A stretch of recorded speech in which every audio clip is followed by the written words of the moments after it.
नमस्ते बच्चों। आज हम पढ़ेंगे कक्षा 12 की हिंदी, अध्याय 2, ऊधव प्रसंग। इसके रचनाकार हैं कवि जगन्नाथ दास रत्नाकर। तो रत्नाकर जी ने इस पद संख्या 6 में लिखा है, आए हो सिखावन को जोग जमुना तय तोपे, उधव ये वियोग के वचन बतरावो ना, कहे रत्नाकर दया कर दरस दीन्यो, दुख दर्बे को तोपे अधिक बढ़ावो ना, टूक टूक वह है मन मुकुर हमारो हाय, चूक हूँ कठोर बैन पाहन चलावो ना, एक मनमोहन तो बस क्या उजारे मोह, ही में अनेक मनमोहन बसावो ना। ये उद्धव प्रसंग है। यहाँ उद्धव जी मथुरा से ब्रज में आए हैं। गोपियों को जब वियोगावस्था प्राप्त होती है, अर्थात प्रभु श्री कृष्ण उन्हें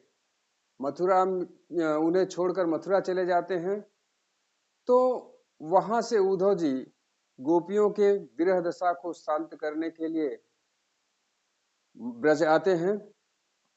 और उसी के संदर्भ में जब वो गोपियों को कृष्ण से अलग करने और योग की शिक्षा देने का प्रयास करते हैं, तो उनके योग की बातों को सुनकर के गोपियां ये बातें कहती हैं। इसकी हम व्याख्या करें इसके पहले हम आपसे पुनः कहना चाहेंगे, हमारा वीडियो अच्छा लगे तो उसे लाइक कीजिए, शेयर कीजिए, कमेंट कीजिए और हमारे चैनल को अधिक से अधिक सब्सक्राइब कीजिए, जिससे हमें यह एहसास हो कि हमारा वीडियो आप लोगों को पसंद आ रहा है। तो उद्धव प्रसंग में जैसा कि स्पष्ट है कि ये उस समय का प्रसंग है जब भगवान श्री कृष्ण गोपियों को ब्रज में छोड़कर मथुरा को प्रस्थान कर जाते हैं। तो गोपियां विरह दशा को प्राप्त होती हैं और विरह दशा को समाप्त करने के लिए प्रभु श्री कृष्ण मथुरा से उद्धव जी को ब्रज में भेजते हैं और वो यहाँ आकर गोपियों को योग की साधना के बारे में बताते हैं, योग का ज्ञान देने का प्रयास करते हैं। तो योग का ज्ञान देने का जब वो प्रयास करते हैं, तो गोपियां कहती हैं, उद्धव ये वियोग के वचन बतरावो ना। तो गोपियां कहती हैं, उद्धव जी आप आए हैं हमें योग सिखाने के लिए और आप तो वियोग की बातें बतला रहे हैं, अर्थात हमें योग साधना सिखाने आए हैं और आप आकर के यहाँ हमें कृष्ण से वियोग को प्राप्त करा रहे हैं, अर्थात कृष्ण से हमें दूर कर रहे हैं। तो ये वियोग की बातें हमारे लिए अच्छी नहीं है। तो आइए देखते हैं इसकी व्याख्या। यहाँ लिख रहे हैं, आए हो सिखावन को जोग जब मथुरा ते तोपे, उद्धव ये वियोग के वचन बतराओ ना। गोपियां उद्धव जी से कहती हैं कि हे उद्धव जी आप मथुरा ते तोपे आए हो, अर्थात आप मथुरा से ब्रज को आए हैं हमें योग सिखाने के लिए। योग का दो अर्थ लगता है, एक योग साधना और दूसरा योग अर्थात जोड़ जिसे हम मिलन के अर्थ में प्रयुक्त करते हैं। तो गोपियां वही कहती हैं कि हे उद्धव जी आप यहाँ आए हैं हमें ज्ञान देने के लिए, ज्ञान के कारण हम कृष्ण को भूल जाएं, ऐसा नहीं हो सकता, क्योंकि मथुरा ते तोपे उद्धव ये वियोग के वचन बतराओ ना। गोपियां उद्धव जी से स्पष्ट कह रही कि हे उद्धव जी आप हमें वियोग की बातें ना बताइए, अगर योग सिखाने आए हैं तो वियोग की बात हमसे न करिए।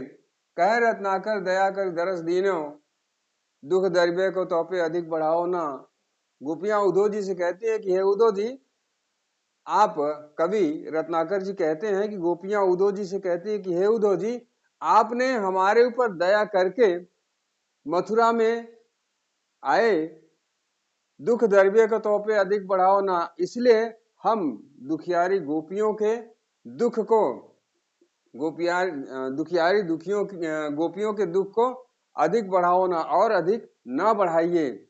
यहाँ आए हैं योग साधना सिखाने के लिए, योग का ज्ञान देने आए हैं, तो वह ज्ञान दीजिए जिससे कि हम कृष्ण से जुड़ सकें, उनसे अलग न हो। इसीलिए कहते हैं दुख दर्बे को तौपे अधिक बढ़ाओ ना। है उद्धव जी, आप हमारे दुखों को और अधिक न बढ़ाइए। टूक टूक वह मन मुकुर हमारो है।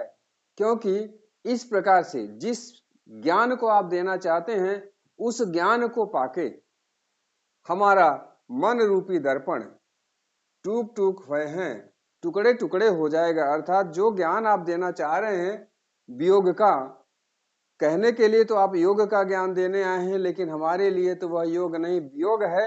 और इस वियोग के ज्ञान को प्राप्त करके हमारा मन रूपी दर्पण टुकड़े टुकड़े हो जाएगा। हमारा मन रूपी दर्पण टुकड़े टुकड़े हो जाएगा। चूक ही कठोर बैर पहाड़ चलाओ ना। इसलिए आप भूल कर भी कठोर वचन रूपी पत्थर को न चलाइए। यहाँ पे रूपक अलंकार है, यहाँ भी रूपक अलंकार है। तो कह रही है चूक ही कठोर बैर पहाड़ चलाओ ना।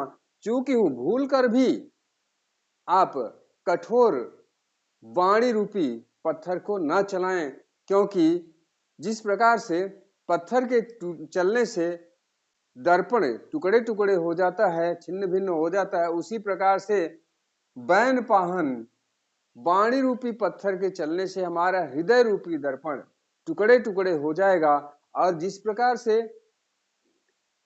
अनेक टुकड़े में विभाजित दर्पण में कोई भी प्रतिबिंब अनेक बन जाता है, अर्थात हर एक टुकड़े में एक प्रतिबिंब बन जाता है, उसी प्रकार से गोपियां कह रही हैं कि जब हमारा हृदय रूपी दर्पण टूटेगा तो उसमें अनेक मनमोहन बस जाएंगे, अनेक मनमोहन बस जाएंगे। इसलिए आगे लिख रहे हैं एक मनमोहन तो बस के उजारे मोह ही हमें अनेक मनमोहन बसावो ना। कह रहे हैं कि जब एक ही मनमोहन ने, एक ही श्री कृष्ण ने हमारे हृदय में बस करके हमें उजाड़ दिया, उजारे मोह हमें उजाड़ दिया, अर्थात हमें छिन्न भिन्न कर दिया, हमें कहीं का नहीं छोड़ा। एक मनमोहन तो बस का उजाड़, बस का अर्थात हमारे हृदय में विराजमान होकर के हमें उजाड़ दिया। ही में अनेक मनमोहन बसाओ ना। तो इस प्रकार से हमारे हृदय में अनेक मनमोहन न बसाइए, क्योंकि एक मनमोहन ने हमारी यह गति की है, हमें इस दशा को पहुंचाया है।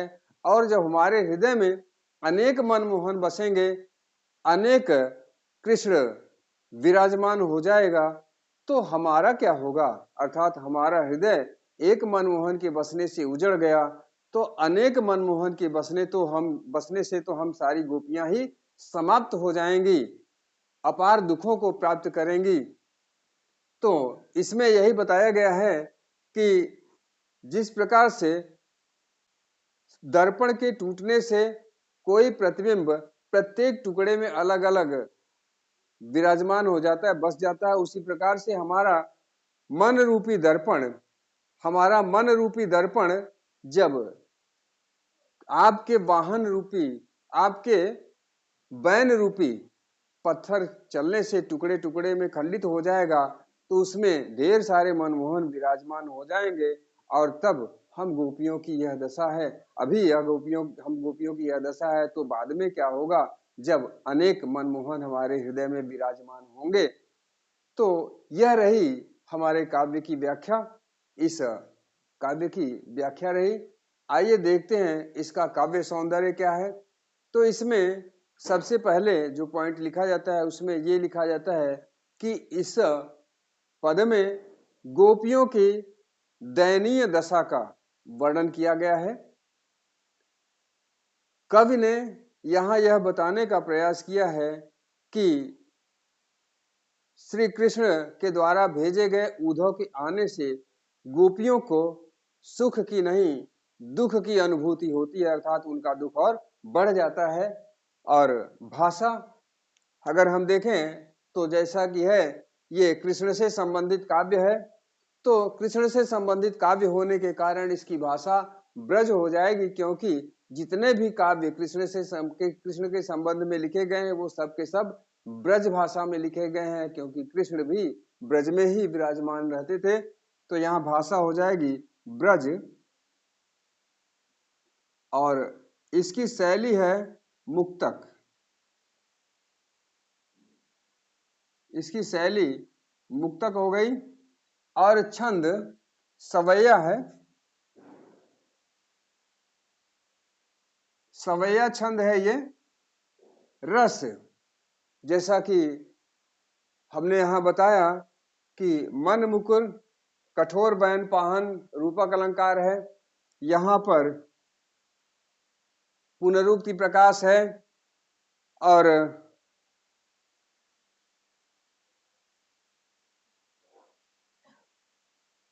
यहाँ पर अनुप्रास है। तो रस रस जैसा कि यहाँ गोपियों का वर्णन है, गोपियां विरह दशा को प्राप्त हैं, तो ये वियोग श्रृंगार होगा, तो रस हो जाएगा वियोग श्रृंगार। और अलंकार अनुप्रास